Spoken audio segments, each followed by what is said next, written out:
So, cooling and dehumidification. Number 5, given T2 is 14 Celsius, T1 is 28 Celsius, then TADP is 9 Celsius. Required is BPF. Solution. Formula of BPF equals to T2 minus TADP over T1 minus TADP.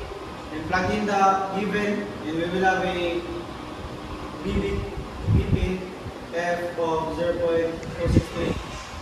And number 6, given T1 30 Celsius, light bulb. Atong viewpoint is 10 Celsius. BPF is 0.15.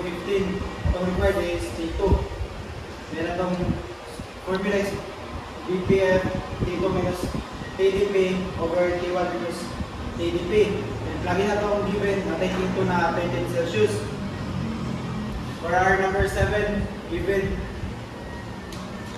volume is 500 cubic meter, then atong specific volume is 85. W1 0.0016, W2 is 0.029. Formula natin F equals V over V1.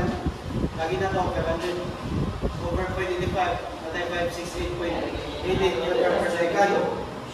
Then formula massa water equals massa air times W1 minus W2. Lagi din natong given natin massa water 3.977.